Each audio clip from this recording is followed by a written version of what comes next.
तो आज हम बहुपद के बारे में पढ़ेंगे बच्चों। ध्यान से देखिएगा, बहुपद को समझने की कोशिश कीजिएगा कि बहुपद है क्या, तब एक्सरसाइज में हम घुस जाएंगे। तो पहले हम बहुपद चैप्टर जो है इसके बारे में डिटेल से इसको डिस्कशन करते हैं, इसके बारे में जानते हैं कि बहुपद है क्या। तो किताब को साइड रखते हैं बच्चों। तो देखो, बहुपद जो होता है बच्चों, बहुपद जो होता है एक से ज़्यादा पद। बहुपद का मतलब क्या होता है? एक से ज़्यादा पद। ओके, अब इसके डिटेल में जानते हैं कि बहुपद कितने प्रकार के होते हैं। तो बहुपद जो होते हैं बच्चों, बहुपद दो प्रकार के होते हैं। बहुपद को दो प्रकार के रूप में जाना जाता है। एक जाना जाता है चर और एक जाना जाता है अचर। ओके, चर में क्या होता है? एक्स ले लिए, Y, Z, T, U, V, A, B, ये हमारा सभी के सभी चर है। ये सभी के सभी क्या हो गए? चर है। अचर में ले लेते हैं 2, -3, 1/2, √3, 1000। ये सब हमारा अचर हो गया। ओके, और बहुपद को पढ़ने से पहले हम विजीय व्यंजक के बारे में जानते हैं। आप लोग तो इतना समझ गए, चर अचर के बारे में इतना तो जान गए।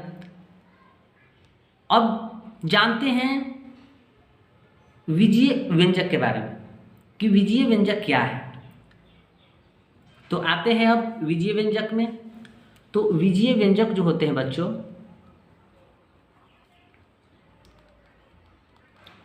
विजीय व्यंजक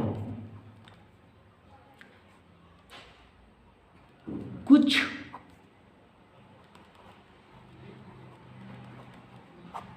निश्चित चर तथा अचर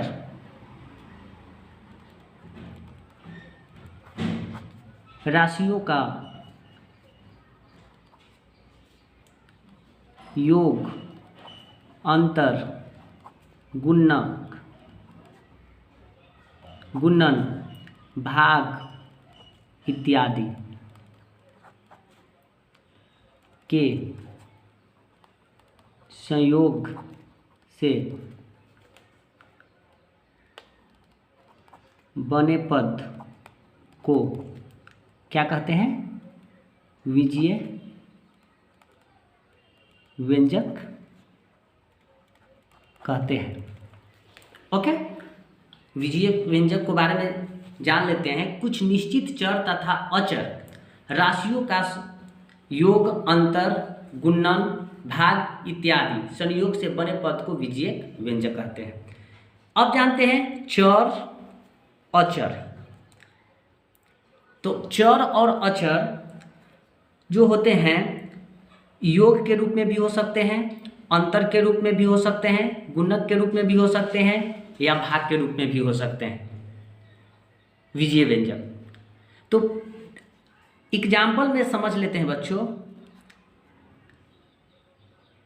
2x², 2x²। तो देखिए 2 जो हो गया हमारा ये अचर हो गया, और x² जो हो गया ये हमारा चर हो गया।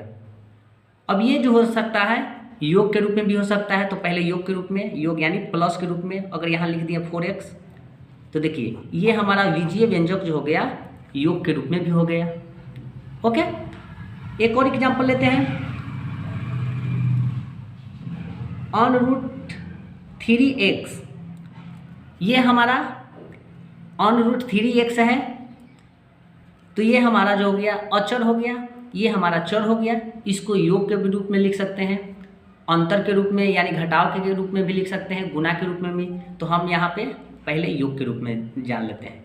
ये हमारा तो विजीय व्यंजक जो होते हैं योग के रूप में भी, गुणक के रूप में भी, अंतर, भाग, ये सब के रूप में हो सकते हैं। ओके, और ले लेते हैं 3x, 7y, 3x minus 7y। Okay, अंतर में भी लिख सकते हैं। तो आप मैथ को ध्यान से पहले इसके नियम के बारे में जानें कि हाँ बहुपद पढ़ रहे हैं तो रटने से आपको कुछ होने वाला नहीं है। रटने से अदरवाइज अगर अदर सब्जेक्ट की तरह मैथ भी आप रटना चालू करेंगे तो मैथ और अदर सब्जेक्ट में अंतर ही नहीं रहेगा। तो मैथ को समझना जरूरी है, उसको नियम को समझना जरूरी है। जब आप समझ जाइएगा, इसका प्रोसेस नियम समझिएगा, तो मैथ आपको खुद पे खुद आगे चल के आप छोटे बच्चों को भी पढ़ा सकते हैं। घर पे अगर छोटे बच्चे अगर टॉप क्लास मैथ पूछ दिया तो आप वहाँ पे दिक्कत हो जाएगा आपका। तो पहले नियम को समझिए, तब कोई मैथ को बनाना चालू कीजिए। ओके, अब यहाँ तक लोग समझ गए। हर एक विजीय व्यंजक, ये जरूरी नहीं है कि हर एक के विजीय व्यंजक ही होगा, ये जरूरी नहीं है कि हर विजीय व्यंजक होगा, ये जरूरी आपको नहीं है। तो अब आते हैं बच्चों, अब आते हैं बहुपद। बहुपद पढ़ रहे हैं ना, अब आते हैं बहुपद। तो बच्चों बहुपद जो होते हैं, व्हाट इज द बहुपद? बहुपद क्या है? तो बहुपद के बारे में जानते हैं। तो बहुपद के बारे में हम जानते हैं तो ऐसे विजीय व्यंजक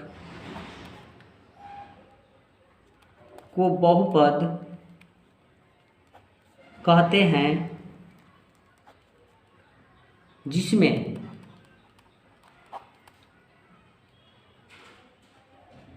तीन चीज़ों को पालन किया जाता है।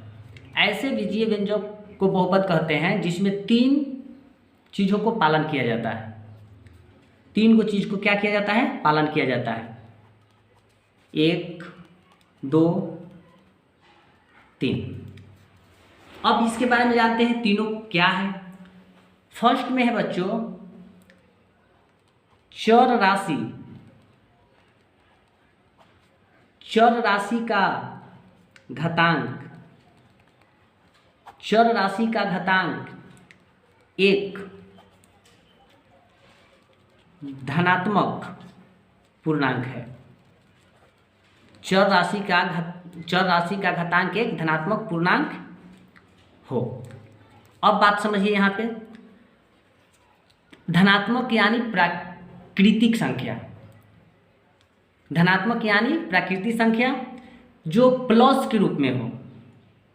बात समझ रहे हैं ना? चर राशि का घातांक एक धनात्मक पूर्णांक हो। दूसरा क्या होगा?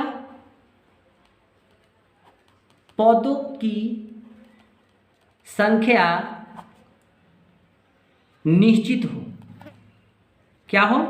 पदों की संख्या निश्चित हो। पदों की संख्या निश्चित हो, जो आप मुंह से बोल रहे हैं या लिख दिए तो उस संख्या को, पदों की संख्या वो निश्चित हो जाता है। ओके, वो पदों की संख्या निश्चित हो। तीसरा कंडीशन क्या है?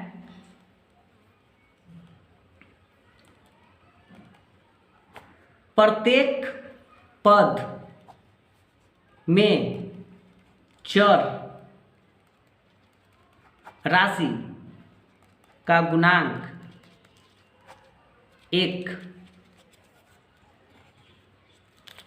एक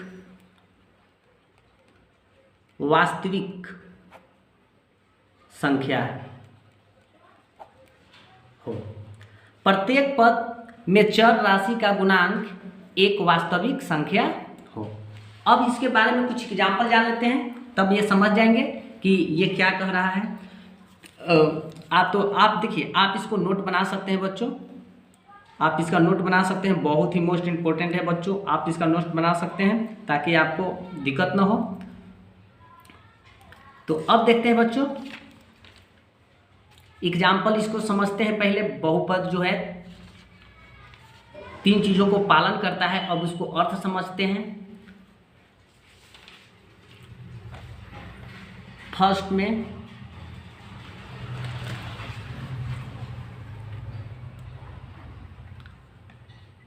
x² + 2x² प्लस 7x। तो देखिए अब यहाँ पर कह रहा है कि यहाँ पर देखिए क्वेश्चन को ये समझिए, चर राशि का घातांक, चर राशि का घातांक। अब यहाँ पर हमें देखना है कि चर राशि का घातांक जो है क्या है। तो चर हमारा तो ये है बच्चों, अभी बताएं। तो चर राशि का घातांक कितना है, ये हमारा 2 है, ये हमारा 2 है। अच्छा, ये में चर राशि का घातांक कितना है, 2 है। यहाँ जो है चर राशि का घातांक 1 है। ओके बच्चों, अब इसके बारे में जान गए कि चर राशि का घातांक तो हमें धनात्मक होना चाहिए, धनात्मक यानी प्लस में होना चाहिए।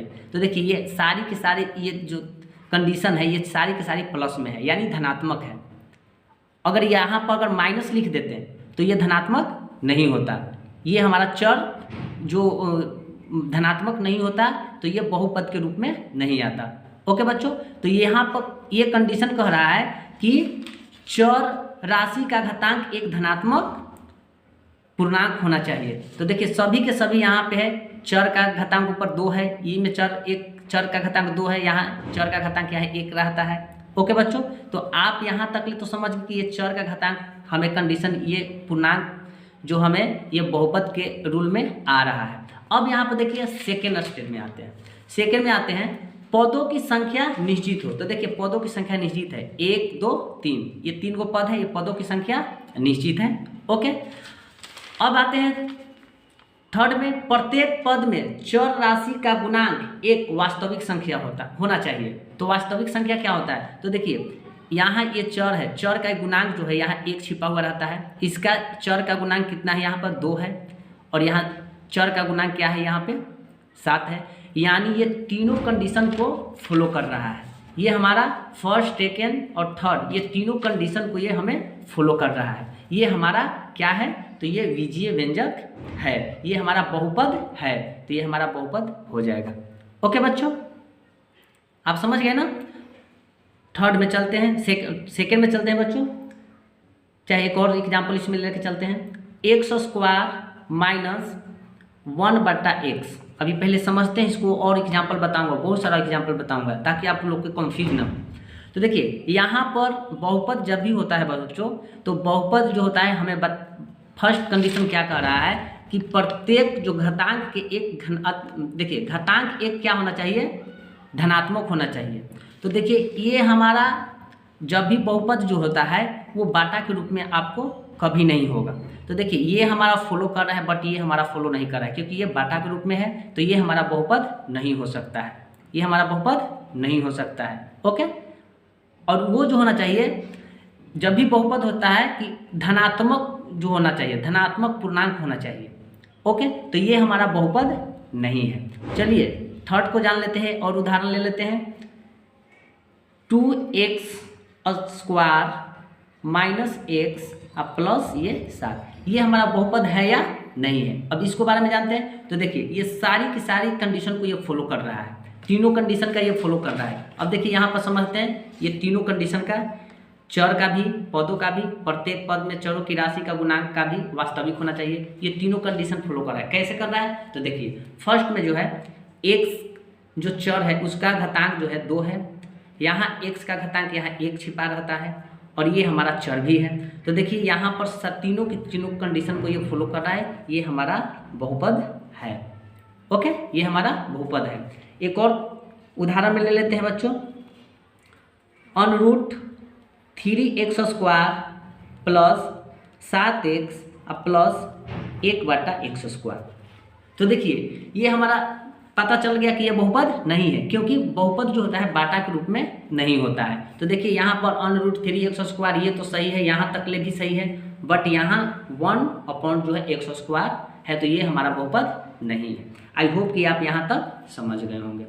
ओके, कोई दिक्कत यहाँ तक नहीं होना चाहिए। अब देखते हैं बहुपद प्रकार, बहुपद कितने प्रकार के होते हैं। ओके, अब यहाँ तो बहुपद के बारे में जान गए डिटेल में, तो अब बहुपद प्रकार कि बहुपद कितने प्रकार के होते हैं। तो बच्चों पहले हम जानते हैं बहुपद के बारे में कि कितने प्रकार के होते हैं। बहुपद के प्रकार यहाँ पर लिख दिए। तो देखो बच्चों, बहुपद जो होते हैं एक पदी में एक पद, द्विपदी और एक होता है त्रिपदी। आप इसको नोट बना सकते हैं बच्चों, बहुत ही मोस्ट इम्पोर्टेंट है। तो बहुपद प्रकार जो होती है, एक पद में होती है, ध्रुपद में होती है और त्रिपदी में होती है। तो पहले एक पद में जानते हैं। देखिए ये हमारा एक पद हो गया, एक्स स्क्वायर जो हो गया ये हमारा एक पद हो गया, एक्स हो गया एक पदी हुआ, 7x हुआ एक पदी हुआ, और माइनस जो हुआ 3y ये भी हमारा एक पदी होगा। आई होप कि आप यहाँ तक एक पद के बारे में जान गए हैं। द्विपदी में जानते हैं एक्स स्क्वायर प्लस एक्स, ये हमारा एक पद दो पद, ये दो पदी हो गया। ओके बच्चों, एक और ले लेते हैं एग्जाम्पल में, 3x स्क्वायर माइनस एक्स, ये हमारा भी द्विपदी हो गया। 3x प्लस 7 ये हमारा भी द्विपदी हो गया। ओके बच्चों, ये तो आप समझ गए होंगे। त्रिपदी में क्या होता है कि एक्स क्यूब अब प्लस एक्स अब प्लस 7, ये हमारा त्रिपदी हो गया, 1 2 3। तो आई होप कि आप यहाँ तक ले तो समझ गए होंगे। ओके, तो यहाँ तक ले तो क्लियर हो गया होगा बच्चों। अब यहाँ पर चलते हैं मैथ की ओर। प्रश्नावली बहुपद के इसके बारे में जानते हैं। प्रश्नावली 2.1 का है, 2.1 का बारे में जानते हैं बच्चों। ये फिगर को दर्शाया गया है और ये फिगर समझना हमें ज़रूरी है, और जब ये समझ गए तो समझिए कि हम काफ़ी चीज़ जान गए। तो देखो बच्चों, किसी बहुपद px के लिए y बराबर px का ग्राफ नीचे आकृति 2.10 में दिया गया है। प्रत्येक स्थिति में px के शून्याङ्कों की संख्या ज्ञात करना है। तो पहले हम एक ग्राफ पार लेते हैं और ग्राफ के जरिए आप लोग को बताते हैं कि पहले हम ये कहना क्या चाह रहा है। तो देखो बच्चों, ये बोले जाते, ये हमारा फर्श है, ये हमारा फर्श है और ये हमारा दीवार है।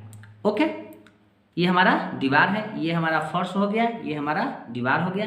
इसको x बोलेंगे, इसको x1 बोलेंगे, इसको y बोलेंगे, इसको y1 बोलेंगे। तो देखिए ये पे हम 1 2 3 -1 -2 -3 1 2 3 -1 -2 -3। ओके बच्चों, तो देखिए ये हमारा जो हो गया फर्श हो गया, ये हमारा दीवार हो गया। इसके थ्रू हम जानते हैं कि बहुपद जो होते हैं में इसमें कितना हमें शून्यक है। तो देखो बच्चों, ये हमारा फर्श है, एक लाइन पे कितने शून्यक क्रॉस कर रहा है, एक लाइन में हमें कितने शून्यक क्रॉस कर रहा है, कितने शून्यक बैठा है। ओके बच्चों, कितने पॉइंट बैठा है, सॉरी कितने पॉइंट बैठा है। तो देखिए ये हमारा फर्श है, तो इस पे कितने क्रॉस है, तो हमें इसमें एक भी क्रॉस नहीं दिख रहा है। तो ये वाला फर्श के बारे में जानते हैं, ये इसके बारे में नहीं जानते हैं। हम पहले जानते हैं px, कह रहा है कि px यानी x के बारे में जानते हैं। तो देखो यहाँ पर एक भी क्रॉस आपको कहीं लाइन नहीं खींचा गया है। ओके, तो इसमें कितने शून्यक है, तो इसमें एक भी शून्यक नहीं है, सॉरी इसमें कितने पॉइंट को काटा गया है, तो एक भी पॉइंट को काटा नहीं गया है। देखिए एक भी पॉइंट को नहीं काटा गया, तो इसमें 0 शून्यक हो जाएगा बच्चों। इसमें कितना हो जाएगा, 0 शून्यक। अब देखते हैं इसमें कितने x के काटा गया है। तो x को आपको देखिए इसमें एक पॉइंट यहाँ काटा गया है, देखिए यहाँ से ले गया है ऐसे, यहाँ के काट दिया है। तो हमें x अक्ष पर देखना है, y अक्ष पे नहीं देखना है। तो देखते हैं इसमें एक ही जगह काटा गया है, तो इसमें कितने हैं शून्यक, तो एक शून्यक ही में हो जाएगा बच्चों। इसमें कितने शून्यक हो जाएगा, एक शून्यक हो जाएगा। ओके, आप अब इसमें देखिए इसमें कितने क्रॉस करके ग्राफ बनाया गया है। तो देखिए यहाँ पर एक क्रॉस कर रहा है, एक यहाँ 2 यहाँ 3, तो इसमें कितने शून्यक है।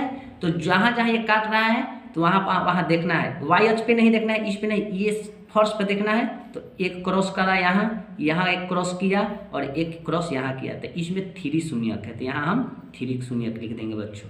ओके, अब यहाँ पर देखते हैं इसमें कितने पॉइंट को काट रहा है, तो 1 2, तो इसमें कितने, तो इसमें 2 शून्यक है। ओके बच्चों, इसमें कितने शून्यक है, 2 शून्यक है। ओके, अब इसमें देखते हैं, अब इस ग्राफ में देखते हैं, तो 1 2 3 4, तो इसमें कितने शून्य हो जाएगा बच्चों? तो इसमें हमारा 4 शून्य हो जाएगा, सॉरी इसमें हमें कितना हो जाएगा? 4 शून्य हो जाएगा। ओके, इसमें देखते हैं तो 1 2 3, यहाँ पर देखिए 1 2 3, तो यहाँ पर हमें 3 शून्य हो जाएगा बच्चों। आई होप कि आप ये भी समझ गए होंगे, इस ग्राफ को आप समझ गए होंगे, और ये ग्राफ को आप समझ गए हैं तो आज 2.1 का में इतना ही मैथ था, और ये मैथ को हम पूरा डिटेल में आप लोग को पूरा डिफाइन के साथ प्रोसेस के साथ बता दिया हूँ। इसमें कोई दिक्कत नहीं होना चाहिए। इसमें आपको ये भी ग्राफ को हमने डिटेल में बता दिया कि जो जो एक्स अक्ष पर पॉइंट काटता है उसे शून्य के रूप में जाना जाता है। तो इसमें एक भी शून्यक नहीं है तो 0 शून्यक हो जाएगा। अब इसमें कितने एक्स अक्ष पर काट रहा है? तो यहाँ पर काट रहा है 1, तो यहाँ पर 1 शून्यक काट रहा है तो 1 शून्यक होगा। इसमें कितना होगा? 1 2 3, तो इस पर हम लिख दिए 3 शून्यक है। इसमें 2 है तो 2 लिख दिए, इसमें 4 है तो 4 लिखे, इसमें 3 है तो 3 लिखे। तो जो एक्स अक्ष पे काटती है रेखा उसी को शून्यक बोलते हैं। ओके, तो इसमें तो आप यहाँ तक ले तो आप क्लियर समझ गए होंगे, यहाँ कोई डाउट नहीं होना चाहिए। तो बच्चों आज की चैप्टर यहाँ पर समाप्त हो गया है। प्रश्नावली 2.1 के हमने बहुपद में समाप्त किया। अगले फिर नेक्स्ट वीडियो में मिलेंगे, 2.2 के डिटेल में जानेंगे। तो अगर वीडियो अगर अच्छा लगा हो, अगर मेरे चैनल पर नए हो तो चैनल को सब्सक्राइब करें, लाइक एंड शेयर जरूर करें। अगर वीडियो आपको यूजफुल हो तो अपने दोस्तों के साथ शेयर जरूर करें ताकि वो भी समझ जाए। तो बच्चों जय हिंद।